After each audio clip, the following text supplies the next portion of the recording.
Mahabharat podcast episode 7 heroes और villains में आपका स्वागत है। आज हम देखेंगे कि हमारे हीरोज और विलेंस, नायकों और खलनायकों का जन्म कैसे होता है। पिछली बार हमने 3 कुरु राजकुमारों धृतराष्ट्र, पांडु और विदुर के जन्म और बचपन के बारे में जाना था। अपने पिता की बचपन में ही मृत्यु हो जाने के कारण और उनके चाचा भीष्म की संतान पैदा ना करने की प्रतिज्ञा के कारण उनके चाचा व्यास ने इन तीनों लड़कों को जन्म दिया था। यह आमतौर पर अनुचित लग सकता है, लेकिन सत्यवती और भीष्म ने सभी विकल्पों पर विचार किया और उन्होंने अपने पूर्वजों के बीच मिसालों का हवाला दिया, जिसमें ब्राह्मणों ने क्षत्रियों की जाति को बचाने के लिए क्षत्रियों की पत्नियों से शादी की थी और संतान पैदा की थी। कुरुओं के तीनों राजकुमार कुछ न कुछ दोष के साथ पैदा हुए थे। धृतराष्ट्र अंधे पैदा हुए थे, पांडु एक अल्बिनो या कम से कम पीले या सफ़ेद रंग के थे और विदुर एक गुलाम से पैदा हुए थे और इसलिए एक तरह से नाजायज़ थे। जब लड़के बड़े हुए तो दूसरे भाई पांडु को राजा बनाया गया। इसी समय भीष्म सबसे बड़े धृतराष्ट्र और अपने बाकी भतीजों के लिए पत्नियों को खोजने गए। भीष्म ने गांधार राज्य के राजकुमारी गांधारी के साथ धृतराष्ट्र का विवाह तय किया।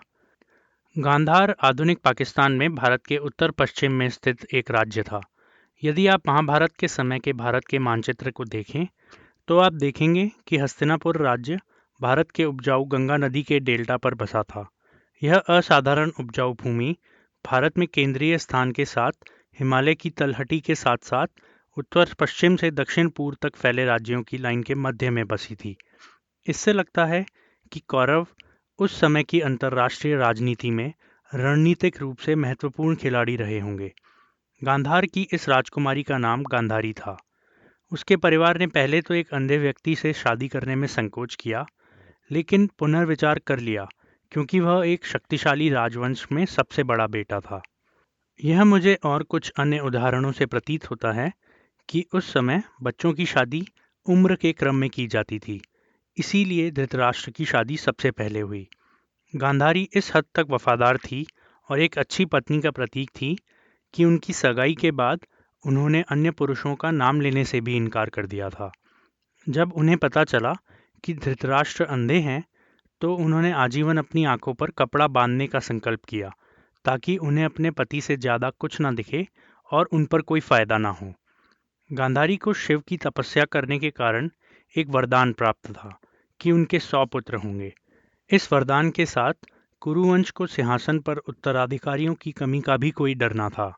शादी के बाद गांधारी के साथ गांधारी के भाई शकुनी भी हस्तिनापुर आए। इस विवाह में एक बात यह भी थी कि शकुनी ने शादी के गिफ्ट में एक बहुत सा बड़ा खजाना हस्तिनापुर भेजा था। धृतराष्ट्र के विवाह के बाद अब शादी के लिए पांडु आगे आए। पांडु बहुत शक्तिशाली रहे होंगे क्योंकि उन्होंने यदु राज्य की राजकुमारी कुंती के लिए आयोजित स्वयंवर में भाग लिया था।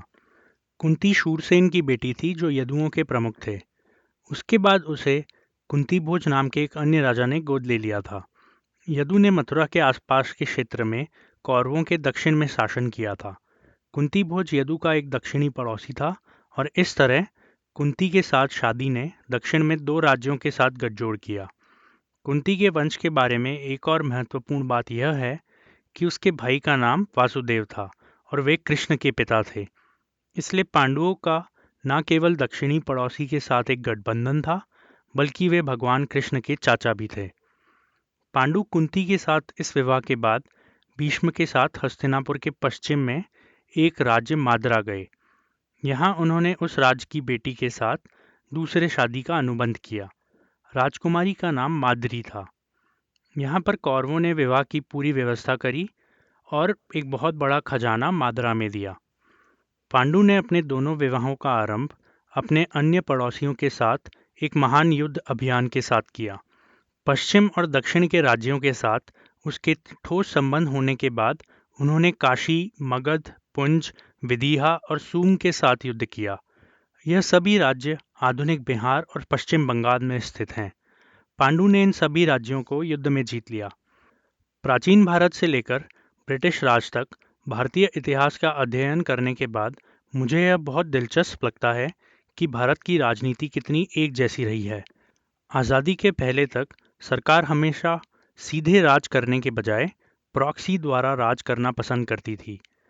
जब एक राज्य को वश में कर लिया जाता था, तो विजय प्राप्त करने वाली शक्ति अपने सिंहासन पर एक राजकुमार को छोड़ना पसंद करती थी और बदले में लगान और अन्य सैन्य सहायता प्राप्त करती थी। इस प्रकार भले ही पांडु और उनके सहयोगियों ने इन सभी राज्यों पर विजय प्राप्त की, लेकिन उन्होंने इन राज्यों के राजाओं को नहीं मारा, बल्कि उन्होंने बड़े पैमाने पर लगान और गठबंधन की मांग की और फिर वापस हस्तिनापुर लौट गए। अपने विशाल शाही विजय के बाद पांडु शिकार के शौकीन हो गए। उन्होंने राज्य के आंतरिक मामलों को अपने सक्षम चाचा और भाइयों के हाथ में छोड़ दिया और वे अपनी दोनों पत्नियों के साथ जंगल की लगातार यात्रा करते रहते थे। लगता है कि प्राचीन काल में शिकार और युद्ध एक ही सिक्के के दो पहलू थे। मैंने कल्पना की है कि एक बड़ी सशस्त्र सेना के साथ लगातार अपने विजित क्षेत्रों के चारों ओर घूमना और शिकार करना इन राज्यों पर अपनी पकड़ बनाए रखने का एक बहुत प्रभावी तरीका था। जब पांडु अपने अभियानों में बिजी थे, उनके छोटे भाई विदुर ने देवक नामक राजा की नाजायज बेटी से शादी कर ली थी। उनके साथ विदुर के कई पुत्र थे जो उनके गुणों से मेल खाते थे। अभी हमने बात करी कि धृतराष्ट्र की पत्नी गांधारी को 100 पुत्र होने का वरदान था। यह निश्चित नहीं है कि यह बातें कैसे हुई, लेकिन जैसे वसु से भीष्म के अवतार के बारे में दो अलग अलग कहानियां हैं, वैसे ही धृतराष्ट्र की पत्नी गांधारी को 100 पुत्र होने का वरदान कैसे मिला, इसके भी दो संस्करण हैं। मैंने पहले संस्करण का वर्णन किया जहां उन्होंने भगवान शिव को प्रसन्न किया था। दूसरा संस्करण तब बताया जाता है जब हमें गांधारी की गर्भावस्था के बारे में बताया गया। इस संस्करण में गांधारी ने एक बार व्यास की बहुत सेवा की थी जब व्यास भूख और थकावट से बहुत थक गए थे। व्यास ने फिर उन्हें एक वर दिया था। गांधारी ने मांगा कि उन्हें 100 बेटों की इच्छा है। इसके कुछ समय बाद वह प्रेग्नेंट हो गई। 9 महीने बीत गए और वह अभी भी प्रेग्नेंट थी। वास्तव में वह 2 साल तक प्रेग्नेंट रही। ऐसा लग रहा था कि वह कभी जन्म नहीं दे सकती। इसी बीच उन्होंने पांडु की पत्नियों के बारे में सुना कि वह गर्भवती होने के बाद एक बेटे पैदा कर रही हैं। तो चलिए गांधारी से दूर हो जाते हैं और देखते हैं कि पांडु को क्या हुआ और उनकी पत्नी ने अचानक इतने सारे बेटे कैसे पैदा कर दिए। यह कहानी पांडु के शिकार से शुरू होती है, जब वह हिरण का शिकार कर रहे होते हैं। पांडु को एक बहुत बड़ा सा हिरण दिखता है और वह हिरण पर 5 तीर चलाते हैं। इस समय वह हिरण हिरनी के साथ मग्न होता है और इसी बीच आकर हिरण को 5 तीर लगते हैं। हिरण जैसे ही मरता है, वह एक आदमी का रूप ले लेता है।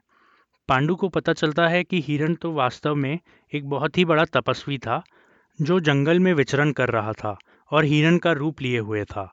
मरते मरते तपस्वी ने पांडु को श्राप दिया। तपस्वी ने उनसे पूछा कि तुम यह हत्या कैसे कर सकते हो। पांडु ने जवाब दिया कि शिकार राजाओं का तरीका था और हिरण को मारने में कुछ भी गलत नहीं था। ब्राह्मण ने जवाब दिया कि पाप उसे मारने में नहीं था, लेकिन पांडु ने जब ऐसा किया तो वे हिरणी के साथ थे। इसके लिए तपस्वी ने पांडु को श्राप दिया कि अगली बार जब तुम तुम्हारी पत्नी से प्रेम करोगे तो तुम्हारी मृत्यु हो जाएगी। यहाँ पर कहानी थोड़ी ट्विस्टेड है। एक जगह कहा जाता है कि पांडु ने हिरण को मारा, जबकि दूसरी जगह कहा गया है कि पांडु ने हिरण की खाल पहने हुए तपस्वी को मारा। इस ब्राह्मण को मारने के लिए पांडु को बहुत दुख होता है।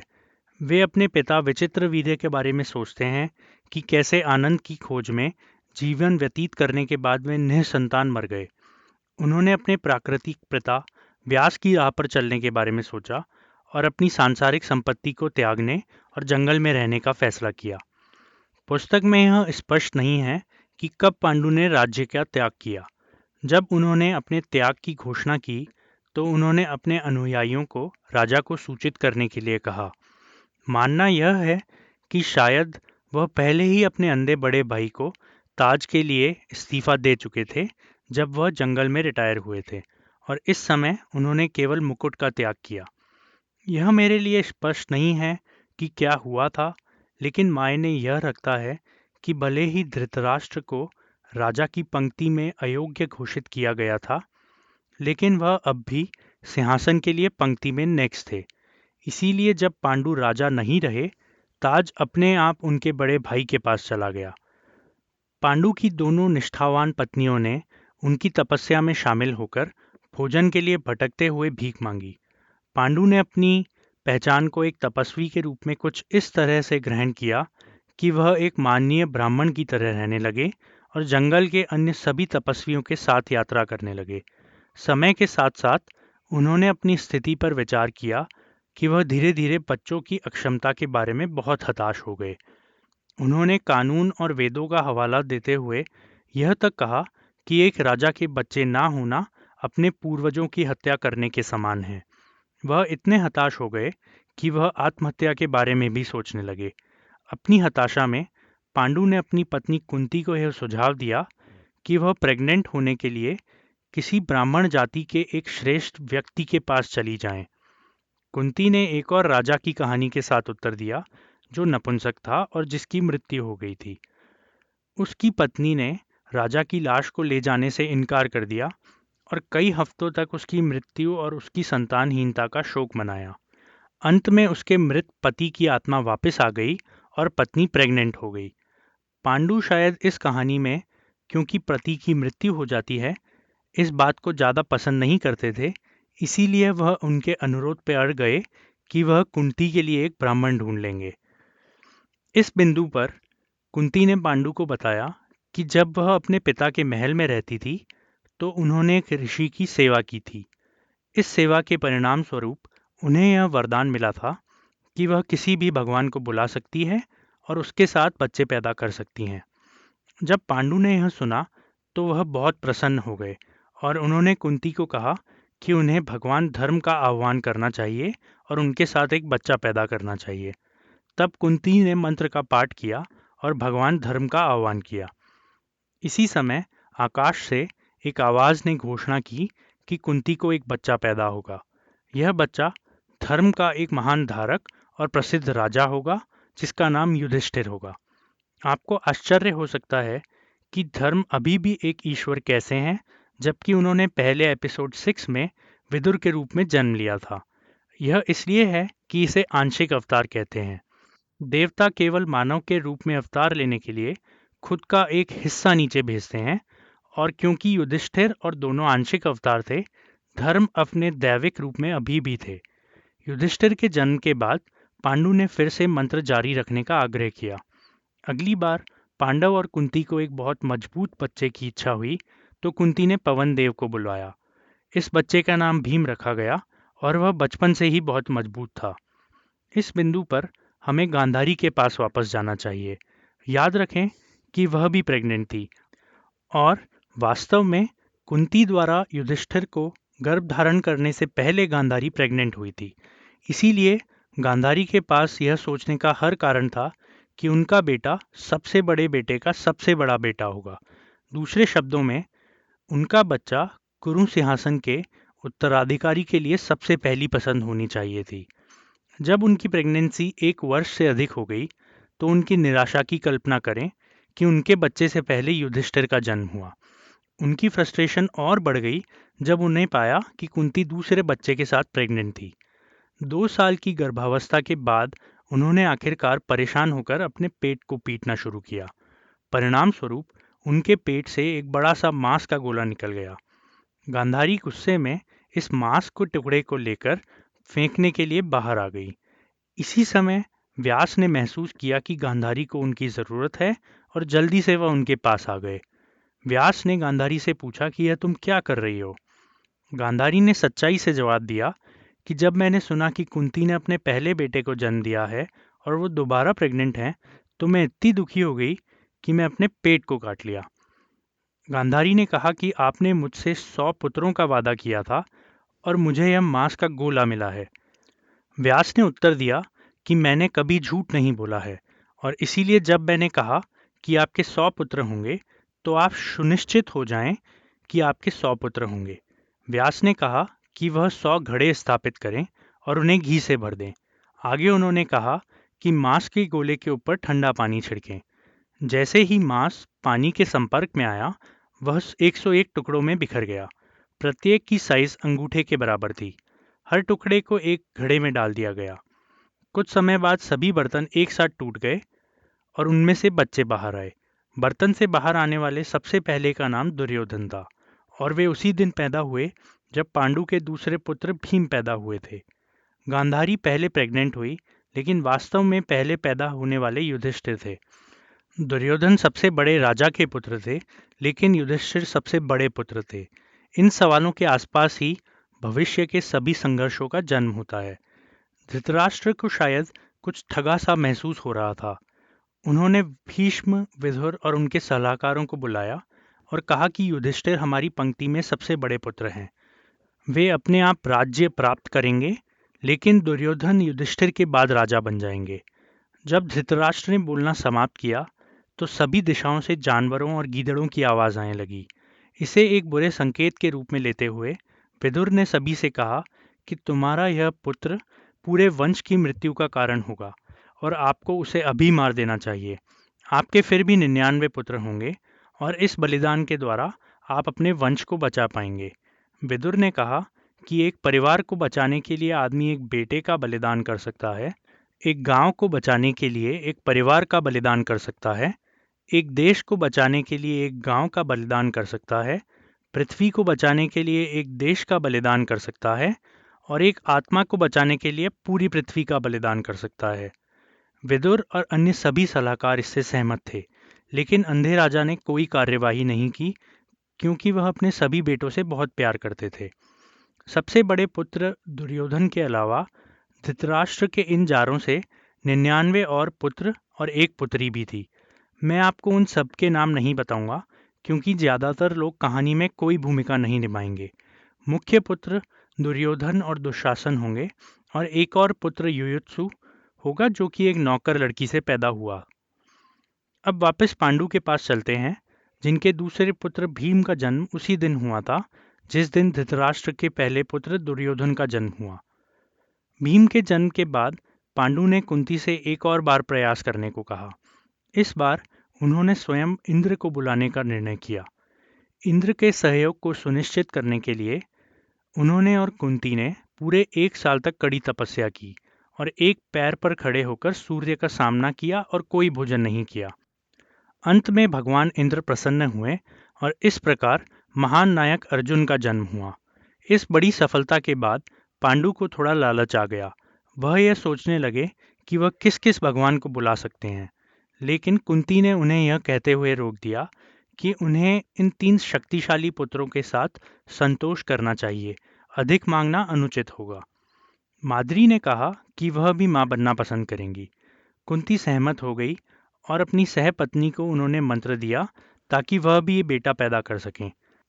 माद्री ने थोड़ी चालाकी दिखाई और अश्विनों को बुलाया, जो जुड़वां देवता थे। इस प्रकार उन्होंने जुड़वा बच्चों की कल्पना की, जिनका नाम नकुल और सहदेव होगा। पांडु ने एक बार और माद्री को बच्चा पैदा करने के लिए कहा, लेकिन जब वह कुंती के पास गए तो उन्होंने माद्री को यह बताने के लिए कहा कि कुंती को इससे आपत्ति है। कुंती ने कहा कि जुड़वा बच्चों को पैदा कर कर माद्री ने उन्हें धोखा दिया है। अगर मैं उन्हें फिर से ऐसा करने दूंगी तो उनकी एक और जोड़ी हो सकती है और फिर उनके बेटे मेरे बेटों से ज़्यादा हो जाएंगे। इस प्रकार पांडु के 5 पुत्र हुए, जिन्हें हम पांडव कहेंगे। ये जंगलों में पैदा हुए और बड़े हुए, जबकि धृतराष्ट्र के 100 पुत्र, जिन्हें कौरव कहा जाएगा, को हस्तिनापुर के महलों में रखा गया। महाभारत में लगभग सभी अन्य पात्र मानव माता और मानव पिता से पैदा हुए हैं, लेकिन कभी-कभी देवताओं के साथ एक आंशिक अवतार के रूप में भी पैदा होते हैं। पांडव इस मायने में अद्वितीय हैं कि वास्तव में उनके पिता देवता हैं और माँ एक इंसान है। यह विचार ग्रीक हीरोज के समान है। हरक्यूलिस, एक्कीलीस, पर्शियस और सबसे फेमस जीसस इसके कुछ उदाहरण हैं। इसीलिए पांचों पांडव इन देवताओं के बच्चे हैं और इस धरती पर उनके आंशिक अवतार भी हैं। बाद में अर्जुन को कृष्ण के साथ ऋषि नर और नारायण के पुनर्जन्म के रूप में भी देखा जाता है। जब 5 पांडव अभी भी काफी युवा थे, पांडु जंगल में दूसरी पत्नी माद्री के साथ थे। इस बार वह शिकार नहीं कर रहे थे और अपने श्राप के बारे में सब कुछ भूल गए थे। उन्होंने अपनी दूसरी पत्नी माद्री को बाहों में भर लिया और इसी समय उनकी मृत्यु हो गई। जब कुंती को पता चला कि क्या हुआ है, तो उन्होंने माद्री को बहुत डांटा। उन्होंने फिर घोषणा की कि पहली पत्नी के रूप में वह अंतिम संस्कार की चिता पर पांडु के साथ जल जाएंगी। माद्री ने यह कहते हुए विरोध किया कि वह सभी पांचों बेटों के लिए उचित मां नहीं होंगी और वह पांडु के बिना नहीं जी सकती। इस प्रकार जैसे ही पांडु की लाश अंतिम संस्कार की चिता पर जल रही थी, माद्री उस पर कूदकर मर गईं। पांडु की मौत के साथ विधवा कुंती और अनाथ पांडव हस्तिनापुर चले गए, जहां उनके राजा धृतराष्ट्र उनकी देखभाल कर सकते थे। आज के लिए इतना ही। अगले एपिसोड में हम पांडवों की परवरिश और शिक्षा के बारे में सुनेंगे और देखेंगे कि वे अपने ईर्ष्यालु चचेरे भाई दुर्योधन के साथ कैसा व्यवहार करते हैं। सुनने के लिए धन्यवाद।